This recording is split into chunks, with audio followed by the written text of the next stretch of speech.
NCB ಟೈಮ್ಸ್ಗೆ ಸ್ವಾಗತ. ನಾನು ದರ್ಶನ್ ಹುಣಸೂರು.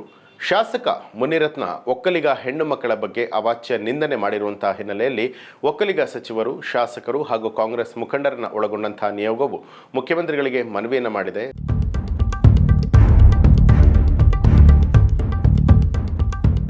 ಸೋಮವಾರ ಬೆಳಗ್ಗೆ 10:30ಕ್ಕೆ ಸಿಎಂ ಸಿದ್ದರಾಮಯ್ಯ ಅವರನ್ನ ಬೆಂಗಳೂರಿನ ಕಾವೇರಿ ನಿವಾಸದಲ್ಲಿ ಭೇಟಿ ಮಾಡಿ ಮುನಿರತ್ನ ವಿರುದ್ಧ ಕಟ್ಟುನಿಟ್ಟಿನ ಕಾನೂನು ಕ್ರಮವನ್ನು ಜರುಗಿಸಿ ಅಂತ ಹೇಳಿ ಮನವಿ ಸಲ್ಲಿಸಲಾಗಿದೆ.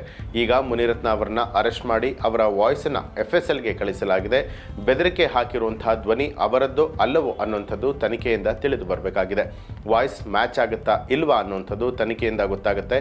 ಮ್ಯಾಚ್ ಆಗಿಲ್ಲ ಅಂದರೆ ಅವರ ಮೇಲೆ ಯಾವುದೇ ರೀತಿಯಂತಹ ಕೇಸ್ ಆಪಾದನೆ ಮುಂದುವರಿಯೋದಿಲ್ಲ. ಒಂದು ವೇಳೆ ಮ್ಯಾಚ್ ಆಗುತ್ತೆ ಅಂದರೆ ಕಾನೂನು ಪ್ರಕಾರ ಏನು ಕ್ರಮವನ್ನು ತೆಗೆದುಕೊಳ್ಳಬೇಕೋ ಅದನ್ನು ತೆಗೆದುಕೊಳ್ತಾರೆ ಅಂತ ಹೇಳಿ ಗೃಹ ಸಚಿವರಾದ ಪರಮೇಶ್ವರ್ ಅವರು ತಿಳಿಸಿದರು.